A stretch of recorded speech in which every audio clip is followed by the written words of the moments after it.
Señor presidente, 60 años del ajusticiamiento. Y es la primera vez que tenemos un presidente nacido después de la caída de la dictadura. Cuéntenos, porque usted tiene algunas historias familiares que tienen que ver con la resistencia a la dictadura. ¿Cómo ve usted el hecho a la distancia de 60 años? Bueno, muchas gracias, Patricia y Juan Miguel. El país tiene que conocer su historia. Y los países que no conocen su historia, y este es un cliché de los intelectuales, pues van a repetirla.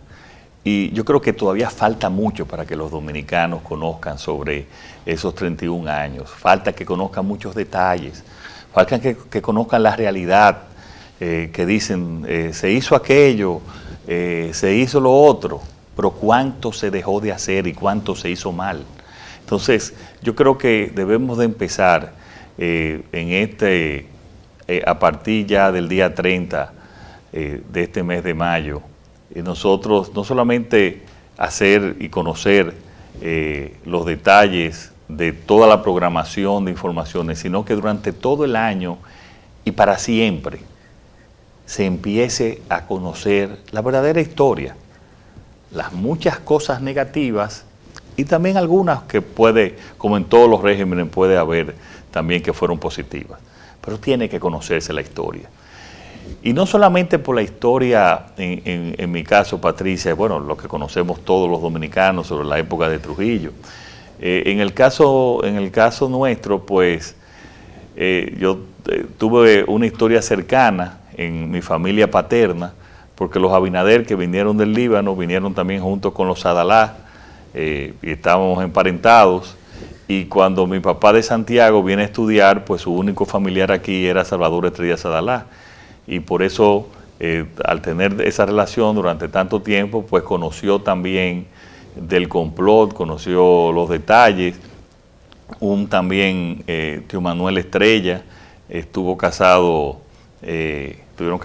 todo el tiempo con tía Olga Abinader, la hermana mayor de mi papá, que también estuvo preso y era hermano de los Estrellas Sadalá. O sea, había toda esa relación, y cada vez que íbamos a Santiago en los domingos a visitar a mi abuela, pues siempre conocí mucho de las historias, los momentos de los días antes del ajusticiamiento y lo que pasó después. Y conjunto con, bueno, ya la historia de la era,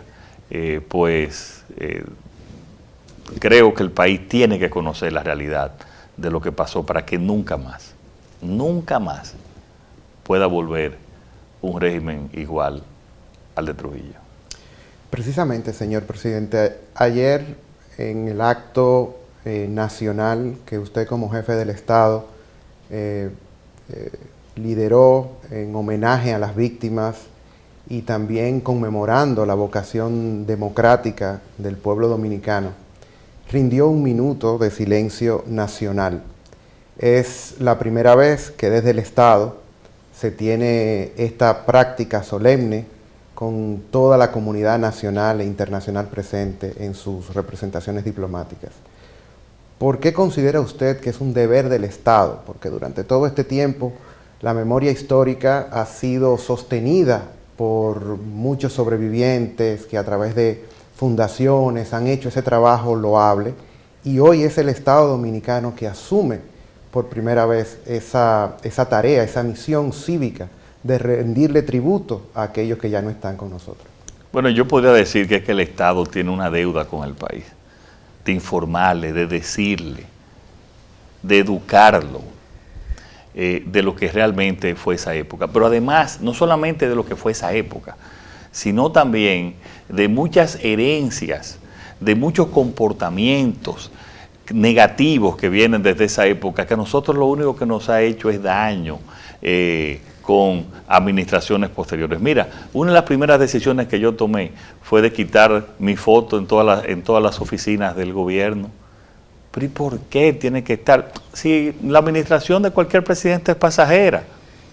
Yo le dije, pongan la foto de su familia para que ahí cuando la vean, antes de hacer algo incorrecto, ven a su familia y ven a sus hijos y ven a su esposa antes de tomar una medida incorrecta. Y ojalá yo poder cambiar también muchos de esos protocolos de excelentísimo.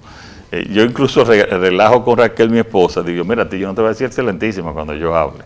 A ti si te digo honorable mucho.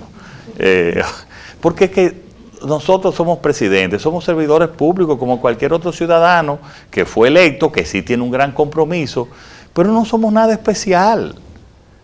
Y yo creo que eso hay que desmitificar esa figura presidencial. Claro, que haya el respeto debido, pero claro, ese respeto lo tenemos que ganar cada día desde el gobierno. Pero hay que educar, hay que la gente eliminar esa cultura de autoritarismo, de caudillismo, de que yo soy el único que puede. Mentira, que hay mucha gente que puede ser presidente y que lo puede hacer bien. Y quiero dejar esa, se puede decir, enseñanza en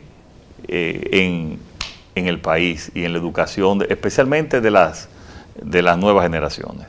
Hay una herencia de esas características que tenía la dictadura. Ya usted mencionó el culto a la personalidad, un aspecto en el que Trujillo exageró hasta lo impensable con su megalomanía.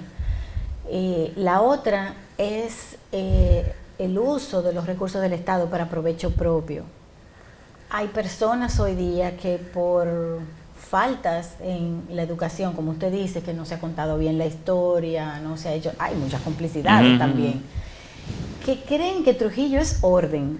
Sin embargo, cosas que hoy vemos y que criticamos tanto, como las compras y las contrataciones, por ejemplo, de parte de personas que ocupan cargos y que a la vez son proveedores del Estado, por ejemplo, y es exactamente lo que hacía Trujillo. Trujillo no solamente era el principal proveedor del Estado, llegó a crear monopolios usando el poder que tenía para hacer leyes y decretos. Esa es una característica que hereda nuestra cultura política de hoy. Aún peor, Patricia, él tenía el monopolio de la corrupción. O sea, si le decían no, que no robaban, no, robaban el que él quería que robaba, pero el monopolio de la corrupción la tenía él y su familia, que podían hacer lo que le viniera en gana y donde no había una verdadera frontera entre lo que pertenecía a la familia Trujillo y lo que pertenecía al gobierno. A tal punto, yo le voy a poner un ejemplo. En el Palacio, el terreno del Palacio Nacional, parte del terreno del Palacio Nacional, todavía pertenece a la familia Trujillo. En papeles. El título es de la familia Trujillo. Imagínense, ahí no había diferencia entre los bienes del Estado y los bienes de la familia Trujillo. El 51% del Producto Bruto Interno de la República Dominicana en ese momento eran de empresas de Trujillo. Los jóvenes tienen que conocer que las empresas de Corde, el CEA y la gran mayoría de los terrenos de bienes nacionales eran que pertenecían a la familia Trujillo. La Corporación Dominicana de Empresas Estatales se formó porque esas eran las empresas de la familia Trujillo. El CEA era también una empresa de la familia Trujillo que empezó a sembrar caña incluso en muchos lugares donde no era la caña el rubro indicado para hacerlo. Entonces, la gente tiene que conocer eso, pero tiene que conocer también que aquí había educación para muy pocos, que aquí había salud para muy pocos. Esta era una ciudad, una sociedad eminentemente rural, donde también le llegaba la comunicación según con la fortaleza de lo que era del gobierno en ese momento. Y después de Trujillo fue que el país avanzó, y avanzó mucho, con todas las debilidades, e incluso a través, y desgraciadamente, como decía Patricia, que continuamos con una parte negativa de esa herencia. Aún así, el país avanzó en todos los órdenes. Decía José Martí que los pueblos no se fundan como un campamento militar, es decir, que los pueblos se transforman y van cambiando a través de un proceso gradual de enseñanza pública, donde el Estado juega un rol fundamental.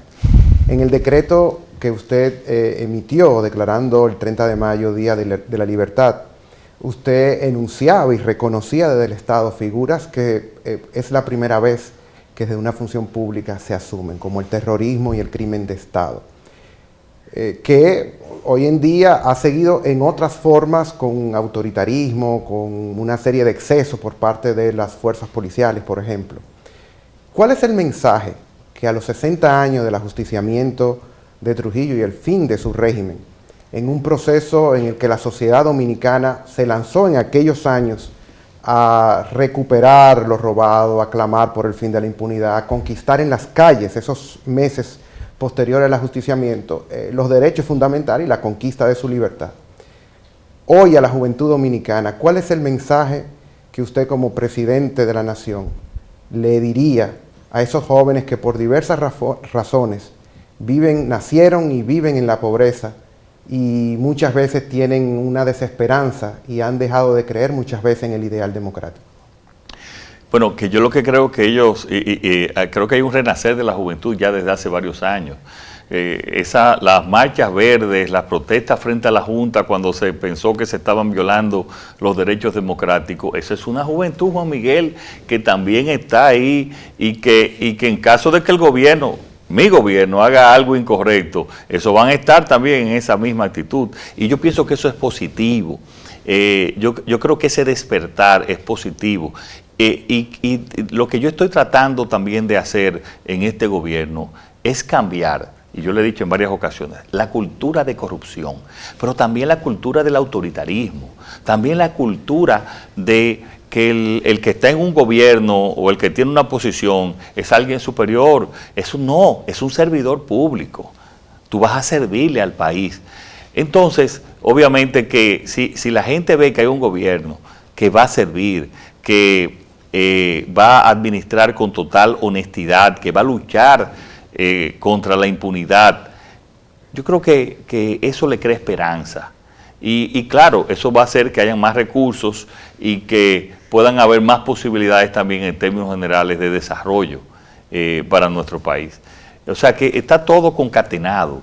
Y le digo a esos jóvenes que tengan fe, que tengan esperanza. No somos perfectos, podemos cometer errores, pero nunca errores que sean de actos de corrupción o de envilecimiento o de actos autoritarios. Cuando han pasado, nosotros hemos sido los primeros en defender los derechos humanos en nuestro país. La vida es sagrada. Todos somos iguales, aquí nadie está por encima de la ley. Eso lo he insistido en estos 9 meses. Y por eso es que tenemos que recordar, hicimos ese decreto, hicimos esta actividad para decirle, y repito, decirle nunca más al autoritarismo, nunca más a la dictadura, nunca más al que se crea ser superior. No, vamos a cambiar esa cultura. Y cambiando esa cultura, este país tendrá mejor calidad de vida y seremos más felices y más prósperos.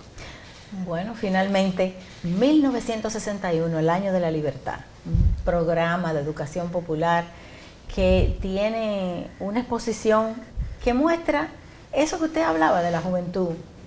En el 61, una juventud que se tiró a la calle después del ajusticiamiento para presionar por democracia, por libertad, por recuperar lo robado, porque la familia Trujillo tenía el control. Había un presidente además puesto por Trujillo, de modo que los meses posteriores al ajusticiamiento necesitaron de esa juventud en la calle para lograr unas elecciones libres el año siguiente y recuperar algo de lo robado y hacer algo de justicia. Todo no se pudo. ¿Cuál es el alcance que espera usted de este programa? ¿Cómo espera usted que lo reciba la sociedad? Que se incorpore el sistema educativo, por ejemplo.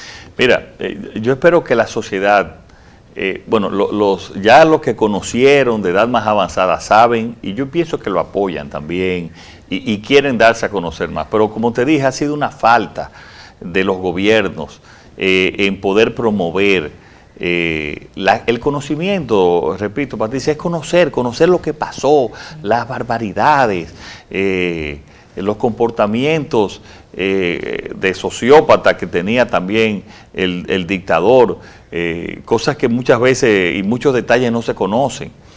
Entonces, eso también, no solamente tenemos que hacerlo como parte de la publicidad en este año, que eso tenemos que encargarlo de que llegue de la manera más acabada y didáctica posible, pero también incorporarlo a la educación pública, incorporarlo, y incorporarlo en lo que es la parte, la tanda extendida de ciudadanía, de tener un comportamiento democrático, antiautoritario, respetuoso de los derechos humanos, de los derechos en general, de la tolerancia también que debemos de tener.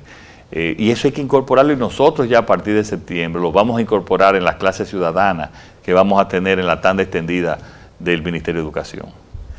Muchísimas gracias. Muchas gracias. Gracias a ustedes. Gracias por traer esta idea que compartimos y que yo sé que va a ser de mucho provecho al pueblo dominicano si cambiamos lo que queda todavía de esa cultura autoritaria y caudillista que le hace tanto daño a los pueblos. Muchas gracias.